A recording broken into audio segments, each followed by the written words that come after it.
Bonjour à tous, aujourd'hui nous sommes le 9 avril 2023. Je fais cette vidéo pour revenir sur l'actualité au Sénégal. Je tenais à parler de Robert Bourgui. Robert Bourgui, qui c'est? Je vais vous montrer la photo. Robert Bourgui, c'est ce monsieur. Voyez-vous? J'espère que vous voyez bien là. Hein, c'est lui, monsieur Robert Bourgui. Et en fait, monsieur Robert Bourgui, c'est les émissaires de la France-Afrique.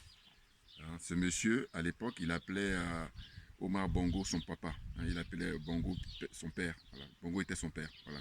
Quand il se rencontrait avec Bongo, il disait que c'est ça son papa. Vous vous rendez compte? C'est un peu comme à l'époque Jean Bédel Bokassa qui appelait le général de Gaulle son papa aussi. Voilà. Des liens incestueux comme ça, qui sont malhonnêtes intellectuellement. On est dans la pure escroquerie et rien d'autre. Donc, monsieur Robert Bourgui, en fait, qui est d'origine libanaise, franco-libanais, et qui est avocat de profession. Il est né, je crois, en 1945, en avril 1945, au Sénégal. Donc, il a porté des valises durant des décennies, hein, pour le business de la France-Afrique, et rien d'autre. Hein. C'est-à-dire qu'il a pendant longtemps pris des valises auprès des dirigeants africains, hein, y compris ou en particulier Oumar Bongo ou Fouet-Boigny. Enfin, vraiment, lui, c'était son rôle, c'était le commis d'office.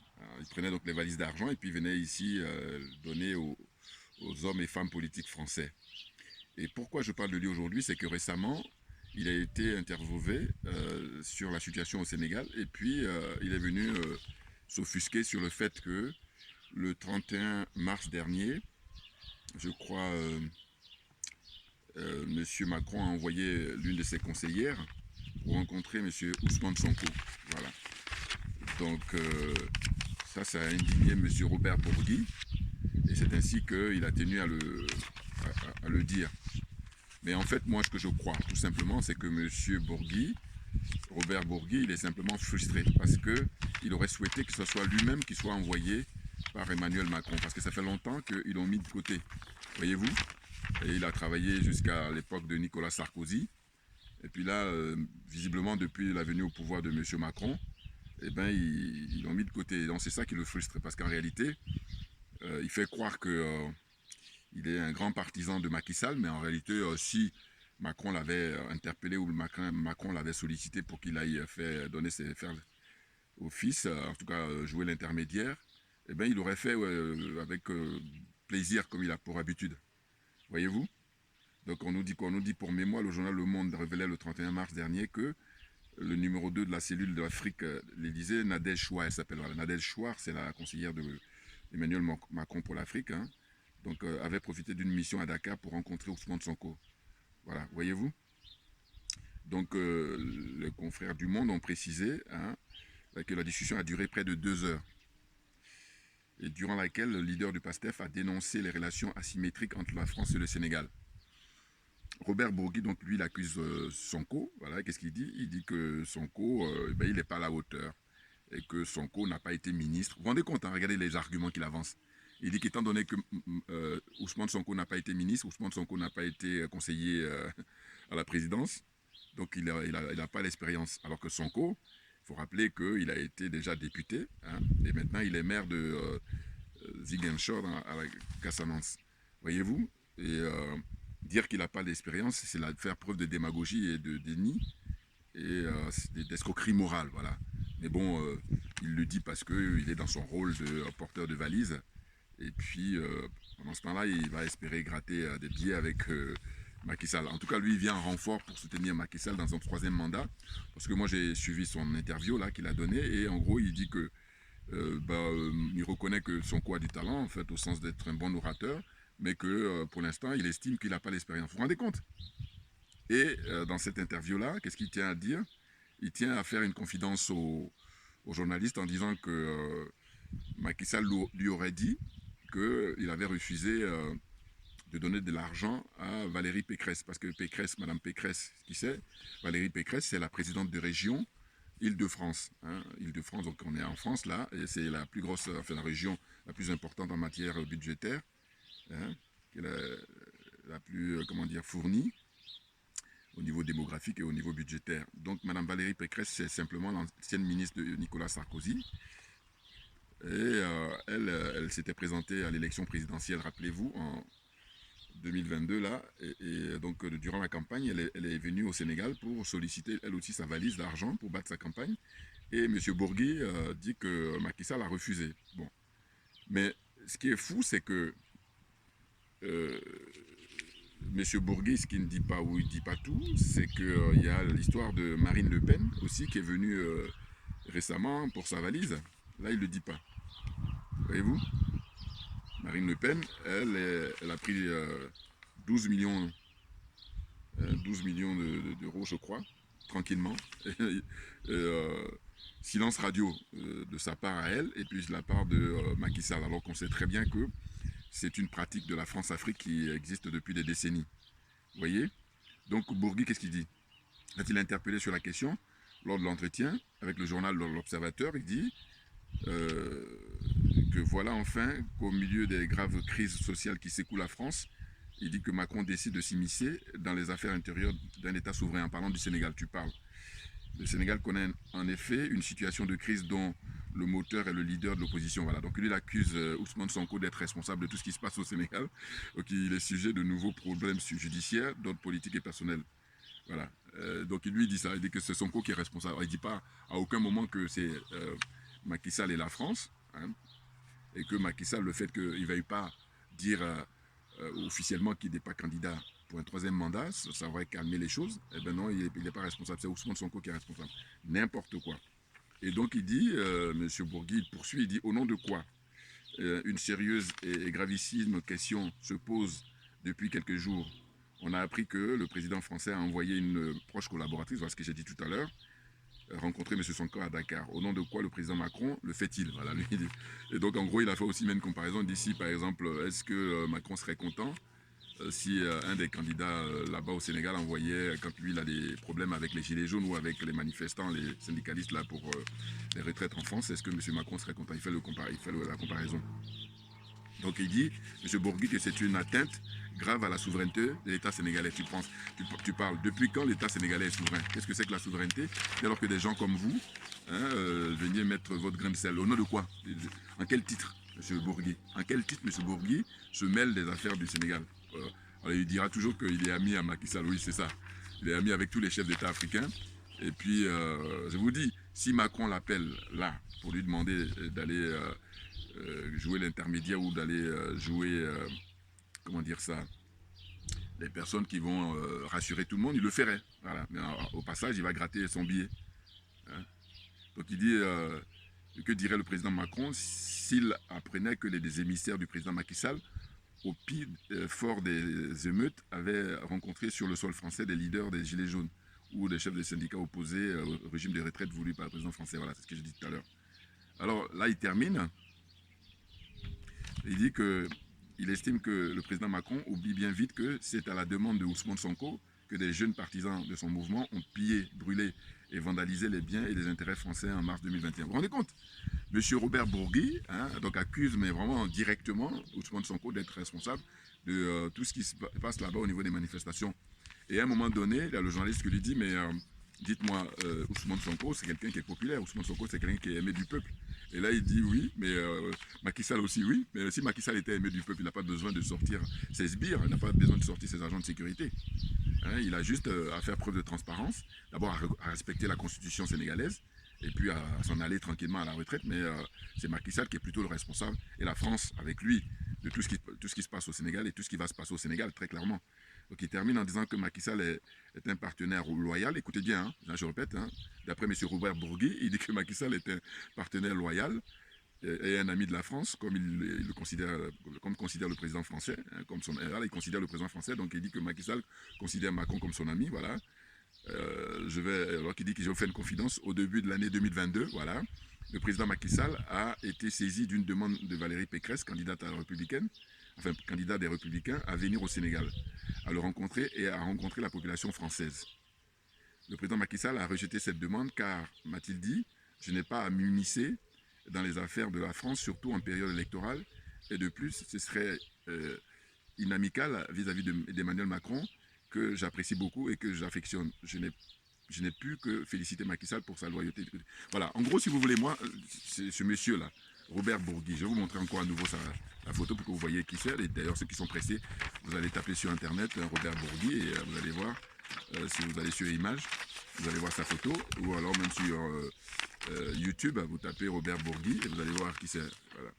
C'est, je vous dis, un avocat franco-libanais qui voilà, est vraiment le porteur de valises depuis des décennies, durant des décennies, on va dire, voilà, durant des décennies, de la France-Afrique, très clairement, voilà, ce monsieur. Voilà. Mais ces gens-là, moi je dis, ils sont restés bloqués au XXe siècle, figurez-vous, tout simplement. Ah ben oui, ils sont restés bloqués au XXe siècle parce qu'en réalité, aujourd'hui, il a affaire à la nouvelle génération. Ousmane Sonko répond aux aspirations du peuple africain en général et du peuple sénégalais en particulier, de la jeunesse sénégalaise en particulier, et ce qui n'est pas le cas de Macky Sall, qui lui, malgré qu'il soit né en 1961, il est, comme Robert Bourgui, beaucoup plus âgé que lui, parce que Bourgui, aujourd'hui, il a quel âge? Aujourd'hui, je crois qu'il a 78 ans. Eh ben, ils sont tous les deux, ils sont restés bloqués au XXe siècle. Mais je vous dis, ce qui anime Bourgui, c'est un homme d'affaires, et c'est chercher à manger, je le dis ouvertement, à tous les râteliers. Voilà. C'est-à-dire que tous ces gesticulations, ces élucubrations ces derniers temps, c'est simplement la frustration qui l'anime sur le fait que M. Macron ne l'a pas sollicité. M. Macron a envoyé une dame qui est proche de lui, qui est sa conseillère pour l'Afrique, et c'est elle qui a été rencontrée Ousmane Sonko. Bon, maintenant, avant de terminer la vidéo, je vais parler un petit peu de l'interview donnée par l'avocat Juan Branco. Juan Branco, vous savez très bien que récemment, il a été choisi par M. Ousmane Sonko et son entourage, et ses proches, pour être parmi les avocats qui assurent sa défense. Moi, je trouve que c'est vraiment du mépris, c'est une honte au XXIe siècle que de solliciter un avocat qui ne soit pas africain. Je suis désolé parce que je trouve que quand on était au XXe siècle, quand on pouvait arguer du fait qu'il n'y avait pas peut-être des gens qui étaient assez expérimentés ou des gens qui n'avaient pas assez de, comment dire, connaissances en la matière, mais aujourd'hui au XXIe siècle, il y a beaucoup d'Africains qui sont brillants dans tous les domaines. Il n'y a aucun domaine qui soit exclu, tous les domaines, y compris le domaine judiciaire. Donc il y a des avocats africains de toute tendance, j'allais dire, c'est-à-dire francophones, anglophones, lusophones, comment dire, qui soient à parler l'espagnol ou à parler je ne sais quelle langue encore. Voilà. Donc pour moi, je trouve que c'est une humiliation là vis-à-vis des avocats africains que de choisir Juan Branco. Je suis désolé, mais en y réfléchissant, je me dis quoi? Je me dis qu'en fait, le choix de Juan Branco vient du fait que finalement, le contexte africain en général et surtout sénégalais, eh ben, Macky Sall, il a lui aussi pris des... enfin, Macky Sall, lui, son ministre, là, son ministre du Tourisme, je crois, qui accuse, comment dire, Ousmane Sonko de diffamation. Eh ben, dans les avocats qui le défendent, il y a des avocats français, un avocat français, et que par conséquent, on est toujours dans l'aliénation, excusez-moi, hein, le complexe et l'aliénation, et la corruption, évidemment, il ne faut pas oublier, corruption morale et corruption matérielle. Donc, cette situation-là s'explique par le fait que l'opinion publique en général, le fait d'avoir des Français, hein, le CODERM, qui viennent là pour assurer la défense des uns et des autres, eh bien, ça les rassure. Vous vous rendez compte, on est au XXIe siècle. C'est ça qui est extraordinaire, qui est incroyable. Donc je crois que l'entourage de Ousmane Sonko lui-même, sans doute qu'ils sont dans cette démarche-là, de dire que tiens, on va prendre Juan Branco comme ça, on va jouer à jeu égal, et puis ça permettra aussi de faire trembler Macky Sall d'une certaine façon. Parce que Juan Branco, dans son interview, a parlé du fait qu'il a eu une petite expérience par rapport à la CPI. Vous vous rendez compte? Ça, c'est reparti encore pour un tour. La CPI. Et ce que je dénonce, c'est que je dis, mais la CPI, vous allez observer que il n'y a que des dirigeants africains qui sont, comment dire, convoqués là-bas. Hein. Si vous faites les statistiques, vous allez voir que 99% des personnes interpellées à la CPI, hein, eh ben, c'est que des Africains. Voilà. Alors que, si on regarde de manière objective hein, la vie politique, la géopolitique internationale, on sait très bien que les violations des droits internationaux, ça vient de partout. Et l'Afrique n'est pas détenteur à la matière. À la limite, l'Afrique n'est que dernier de la classe pour le coup. Hein, très franchement, si on se veut honnête intellectuellement.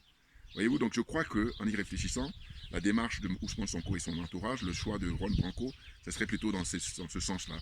Hein, de dire que tiens, lui, étant donné qu'il est connu en France, et vous allez observer que Juan Branco, je m'interroge sur comment dire, ses motivations. Voilà, parce que je dis que lui, il fait partie du système de la France-Afrique, version 21e siècle. Comprenne qui veut, comprenne qui peut.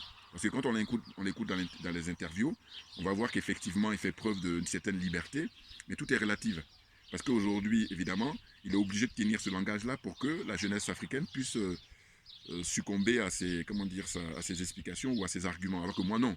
Moi, je ne mords pas à la mission parce que je dis, je suis, d'abord, je me présente Djoubian, c'est mon surnom sur le net, et je suis accessoirement, mais accessoirement seulement spécialiste de la France.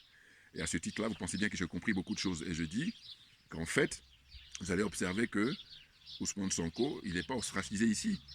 Alors qu'il y a des avocats en France. Là, je ne peux pas m'empêcher de penser à Karim Achoui. Karim Achoui, j'espère que je ne me trompe pas au niveau de son nom. C'est un jeune avocat à l'époque, enfin un peu plus âgé que Juan Branco, mais un jeune quand je dis que c'est par rapport à moi, eh bien, qui a été irradié du barreau à l'époque. Il était avocat pénaliste. Hein, eh bien, il n'y a pas que lui, il y en a beaucoup aussi. Donc moi, ce qui me dérange, c'est Juan Branco, au sens où lui, c'est quelqu'un du système, mais qui va jouer le rôle du gentil. Voilà, comprenne qui veut, comprenne qui peut. Les choses sont claires pour moi. Et je dis, l'avenir nous dira. Et puis quand c'est comme ça, moi je dis, je suis prêt pour faire un mea culpa. Mais les autres, par contre, il faudrait qu'ils le fassent si jamais il s'avère que c'est moi qui ai raison. Parce que si moi j'ai tort, c'est pas très grave, j'imagine. Alors que si j'ai raison, je me dis, c'est grave, parce que, vous voyez, ce rôle-là qu'il joue, il joue un rôle de quelqu'un de masqué. Il est masqué. Hein. Tout est fait de manière à ce qu'on croit qu'il est de notre côté, à savoir que, voilà, vous voyez, il est contre l'établissement. C'est pas vrai. J'ai rappelé dans ma vidéo passée que Juan Branco, c'est ni plus ni moins que le filleul d'un certain Jacques Attali. Mais Jacques Attali, c'est pas n'importe qui, vous imaginez. Voilà. Ce sont ces gens-là, je dis, qui choisissent les rois en France. C'est-à-dire ceux qui vont être présidents en France, ben Jacques Attali fait partie de tous ces gens-là qui sont les gros bonnets, hein, les tireurs de ficelles ou les tireurs de cordes, si vous voulez. Mais donc les choses sont claires. Excusez-moi, là, je suis à la campagne, là, et je profite du beau temps, là, pour faire la vidéo. Et c'est très agréable. C'est une chance extraordinaire. Bon. Donc en gros, j'espère que je me suis fait attendre. Enfin, j'espère je me suis fait comprendre sur mon témoignage d'aujourd'hui concernant la situation, l'actualité au Sénégal pour Macky Sall comme ça qui joue avec le feu. Mais je pense que le moment est venu que le peuple l'aide à quitter son palais. Parce que je crois que visiblement il a du mal, hein, parce qu'il a pris goût. Et puis sans doute que ses bagages sont très lourd, mais le peuple va l'y aider. On va l'aider à faire le déménagement. Puis il va pouvoir venir en France hein, pour faire comme son prédécesseur, hein, Abdoulaye Wade, hein, qui est ici dans les Yvelines, en retraite, voilà. Et puis s'il veut continuer à être dans la servitude volontaire pour la France, hein, mais sinon c'est fini. Hein, 12 ans au pouvoir, je crois que maintenant il doit laisser la place à Ousmane Sonko, hein, qui le mérite très largement, et contrairement à ce que peut dire Robert Bourgui, il a suffisamment d'expérience. Hein. Au moins lui, on ne peut pas lui reprocher d'être, comment dire ça, partisan de la France-Afrique.